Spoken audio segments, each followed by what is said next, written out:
You're listening to The Satin Lounge with KiaRene, the most seductive and eclectic mix in the atmosphere, where we showcase LGBT and independent creativity. That was Dwell, a song you'll find on tonight's Pillow Talk guest's sophomore album, Provocative Woman.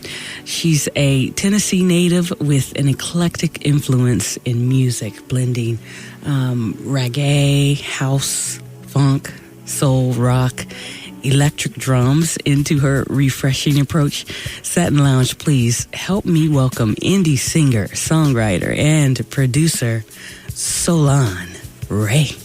Welcome, Solan. Oh, thank you. Thank you. Thank you for having me. I'm so happy to have you major here. Love to the Satin Lounge for just opening your platform to experience my sound, and especially to you, KiaRene, for just having space for me to come here and share with your listeners. Well, thank you for coming. We enjoy your single Fly. It is Fly, and we we rock it here in the Satin Lounge.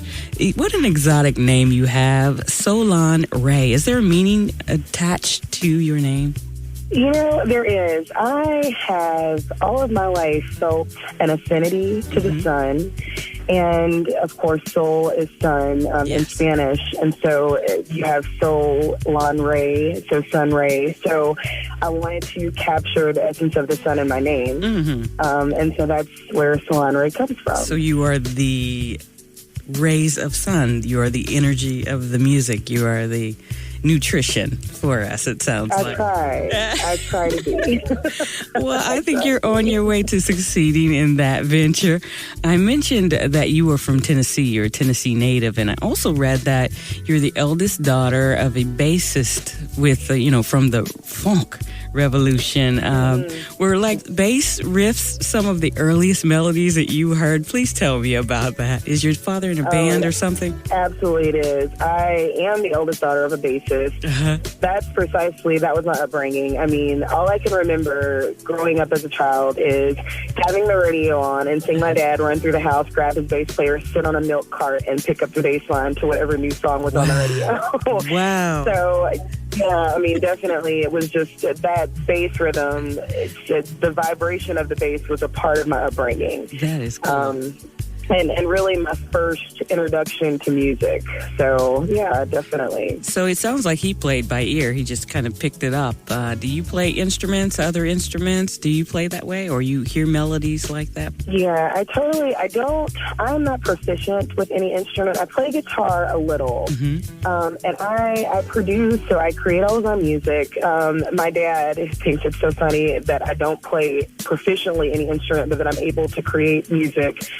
He's old school, and so he's like, you all in these computers, y'all can do anything.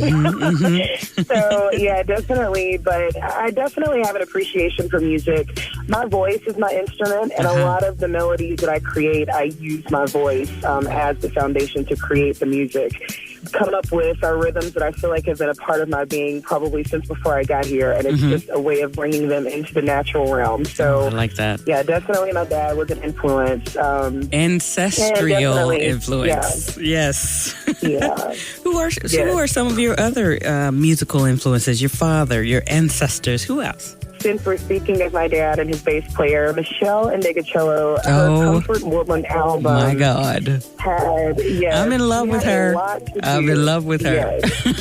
Yes, me too. Yes. I have a third grade crush on her. She's she's amazing. She's absolutely amazing. But she definitely influenced a lot of, specifically that album, the Comfort Woodland album. It picked up a lot of the reggae sound. It picked up a lot of the electronica sound. Right. And I like to term my style as deep space. And so that album for sure had a lot of those elements. And so I'd like to say that album was life-changing in the sense of the way in which I create my music. So she's definitely one of my influences.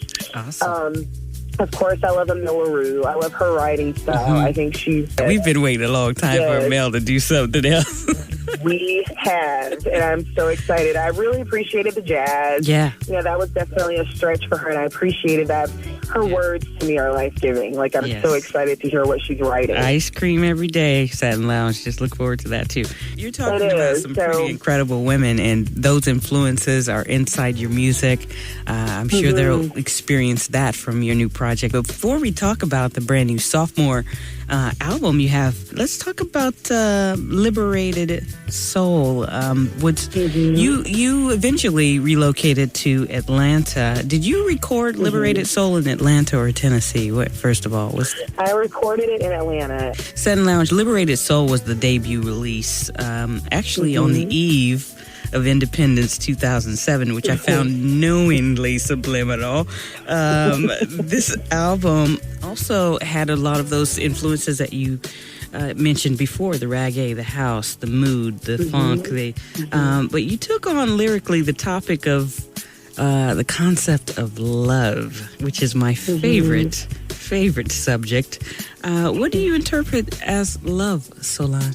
That's a really deep question. Yeah. And I think my sense of love is just multidimensional. Like, I definitely feel that love exists all around us. I feel like we are created in the essence of love. So I feel that it's a quality that we all embody. I feel like it's something that I feel like moves us. I think it's something that everyone inspires to be in. I like that. It's healing in a lot of ways.